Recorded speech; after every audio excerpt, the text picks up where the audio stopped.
अस्सलाम वालेकुम फ्रेंड, कैसे हैं आप सब। आज की वीडियो में मैं आपके लिए एक मज़ेदार ट्रिक लेके आया हूँ कि डॉपलर इफेक्ट को किस तरह 3 मिनट के अंदर उसकी कैलकुलेशन को सोल्व किया जा सकता है। यहाँ 3 मिनट के अंदर देखिए, अगर आप भी एक्सपर्ट बनना चाहते हैं कि किस तरह 3 मिनट में कैलकुलेशन करनी है तो वीडियो को कंप्लीट ज़रूर देखिएगा। चलिए वीडियो स्टार्ट करते हैं। वीडियो स्टार्ट से पहले मैं दोस्तों से गुजारिश करूंगा कि मेरे चैनल को सब्सक्राइब करके सपोर्ट ज़रूर किया करें। अब स्टूडेंट क्या अलग अलग फार्मूला याद करो, अलग अलग कैलकुलेशन याद करो, फिर कैलकुलेशन करने का मसला। मैं तो आपको सिर्फ इतना ही कहूँगा कि क्यों थक रहे हो। तो आपने सिर्फ इतना करना है कि जो एक फार्मूला मैं आपको बताऊंगा उसको गौर से समझना है और उसकी प्रैक्टिस करनी है। मैं भी करवा दूंगा, लेकिन आपने उसकी प्रैक्टिस खुद से भी करनी है ताकि आप उसको ग्रिप अच्छी तरह कर सकें। चलिए दोस्तों, इस फार्मूले की जो प्रैक्टिकल एग्जांपल है उसको देखते हैं। उससे पहले यहाँ पे देखें, अगर मैं आपसे पूछूं कि ये जो पेरेंट फ्रीक्वेंसी है ये ज़्यादा हो, अगर ये पेरेंट फ्रीक्वेंसी हमने ज़्यादा करनी है तो ये डिनोमिनेटर को क्या करना होगा, डिनोमिनेटर कम करना होगा। तो ये फ्रीक्वेंसी क्योंकि इन्वर्स रिलेशन है, ये बात तो हम सिंपल पता है ना हमें। अगर हमने ये फ्रीक्वेंसी कम करनी है तो डिनोमिनेटर ज़्यादा करना होगा। इसी तरह अगर न्यूमिनेटर की बात करें तो ये फ्रीक्वेंसी का डायरेक्ट रिलेशन है, अगर ये बढ़ा तो फ्रीक्वेंसी बढ़ी, ये कम हुआ तो फ्रीक्वेंसी कम हुई। तो ये कंसेप्ट ज़हन में रखिएगा डायरेक्ट और इन्वर्स रिलेशन का। तो यहाँ पे क्वेश्चन है ये मिस्टर जी हैं, भोले भाले से प्यारे से, ये कार उसकी तरफ मूव करके जा रही है, मिस्टर जी की तरफ मूव करते उन्होंने लिफ्ट मांगी कि चाचा जी ज़रा वहाँ तक छोड़ दें, नहीं छोड़ा और गुजर के आगे चले गए।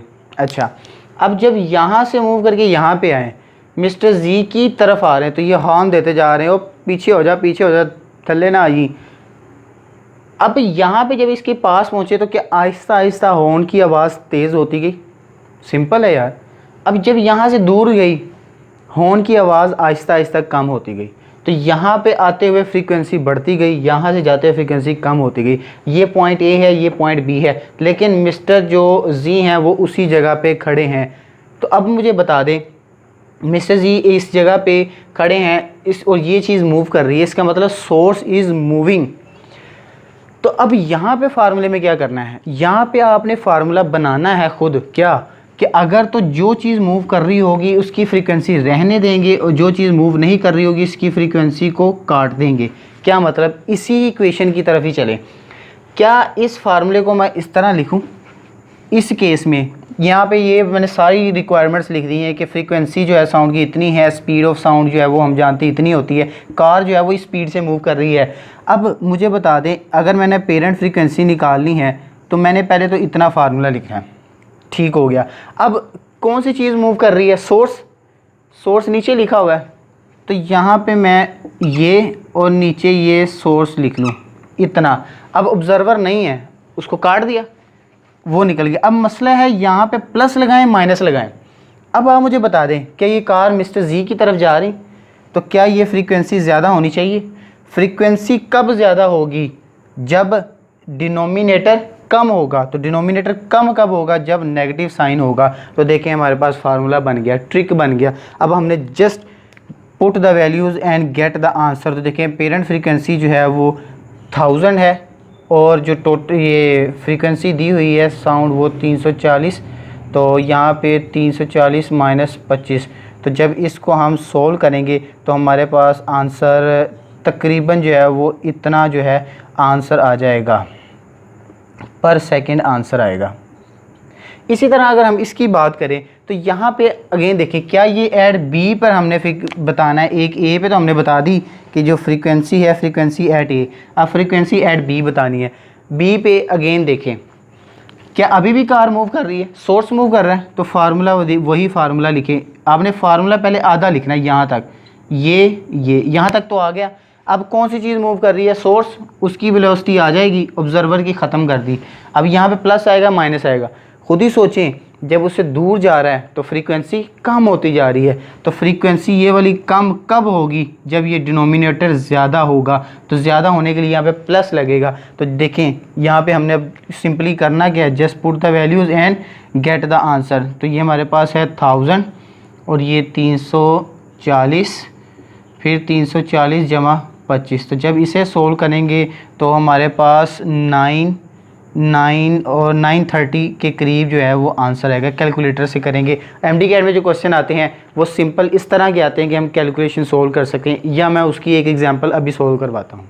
तो अब जब मिस्टर जी को उस कार वाले ने नहीं बिठाया तो क्या हुआ, तो मिस्टर जी ने दूर देखा तो उनके दोनों तरफ एट पॉइंट ए पे ये वाली कार है, एट पॉइंट बी पे ये वाली कार है। अब इस कार वाले ने भी हॉर्न बजाया, इस कार वाले ने भी हॉर्न बजाना शुरू कर दिया। दोनों की फ्रीक्वेंसी जो मैंने लिख दी 1000 हर्ट्ज़ है। अब मिस्टर जी ने खुद चल के जाना था, तो मिस्टर जी ने फैसला किया कि वो इस तरफ चल के जाएंगे पहले। अब मुझे बताएं, क्या वो कार ए की तरफ जाते हुए क्या फ्रीक्वेंसी ए बढ़ेगी ना, लेकिन जो फ्रीक्वेंसी बी है वो आहिस्ता आहिस्ता कम होना शुरू हो जाएगी, क्योंकि ये फासला बढ़ता जा रहा है। अब देखें, ये सारी कंडीशंस मैंने दे दी हैं, वही फार्मूला अप्लाई करें। अब की कंडीशन में कौन चीज़ मूव कर रहा है, ऑब्जर्वर। तो ऑब्जर्वर लिखा रहने दें, सोर्स को क्या करें, कैंसिल कर दें। ये एक फार्मूले में, तो फार्मूला लिखें, frequency apparent frequency is equal to frequency V. अब ये सोर्स तो है ही नहीं, ऑब्जर्वर। अब ये लिख दिया। अब जब ए की तरफ जा रहे हैं फ्रीक्वेंसी क्या होगी, बढ़ेगी ना।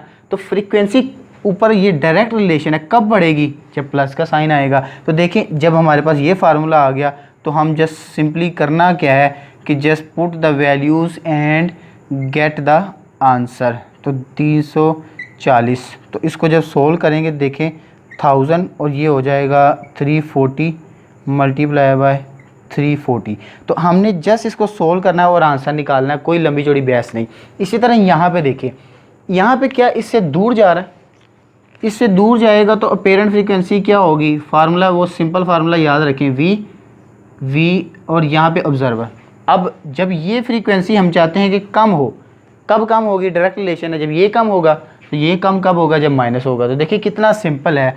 यहाँ पे पेरेंट फ्रीक्वेंसी जो है वो 1000 है, टोटल जो है वो 340 है, और जो जिससे मूव कर रहा है ऑब्जर्वर 10 है और 340। तो हमने जस्ट इसे सोल्व करके आंसर लिख देना है। तो देखिए हमारे पास कितनी ईजी कैलकुलेशन आ गई है। अब एक क्वेश्चन मैं वो करवाता हूँ कि MD कैट में किस तरह का क्वेश्चन आ चुका है। तो क्वेश्चन है, अगर पढ़े what will be the apparent frequency if the observer moves. पहली बात कि ऑब्जर्वर मूव करेगा विद द 1/10 स्पीड, और दूसरा कि एक्चुअल फ्रीक्वेंसी कितनी है उसकी 1000। तो यहाँ पे फार्मूले में देखें, क्या ऑब्जर्वर मूव कर रहा है, इसका मतलब सोर्स का जिक्र नहीं है, उसे तो वैसे ही कैंसिल करो ना। तो अब कंडीशन देखो, ये हमारे पास फार्मूला बना जो वी नॉट ओवर वी, ये फार्मूला बन गया।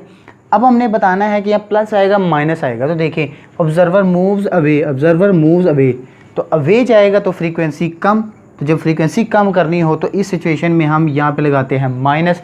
तो देखें ये फार्मूला बन गया।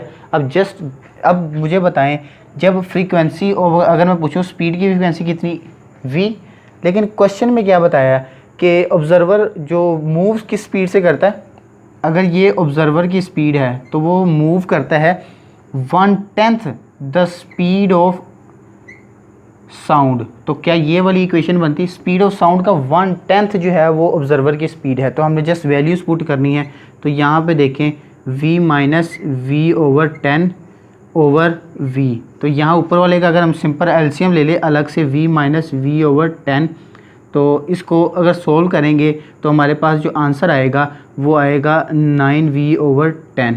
अब 9v ओवर 10 को यहाँ पे पुट करेंगे तो 9v ओवर 10 ओवर v, तो ये v से कैंसिल, तो जो फाइनल आंसर आएगा वो 9 ओवर 10 और ये वाला f। अब मुझे बताएं, अगर पेरेंट फ्रीक्वेंसी 1000 है तो हम इसकी जगह इसकी वैल्यू पुट कर देते हैं। तो देखिए 9 ओवर 10 इंटू 1000, तो मल्टी ये वाला साइन इसे कैंसिल हो गया, तो ऊपर आंसर है 900। तो ये हमारे पास फाइनल आंसर आ गया 900। कितना सिंपल है। तो दोस्तों ये है आज की वीडियो। उम्मीद करते हैं कि वीडियो आपको अच्छी लगी होगी। तो वीडियो पसंद आने की सूरत में चैनल को सब्सक्राइब करते हुए अप्रिशिएट ज़रूर कीजिएगा। मिलते हैं अगली वीडियो में नए ट्रिक के साथ। अगली वीडियो तक के लिए अल्लाह हाफ़िज़।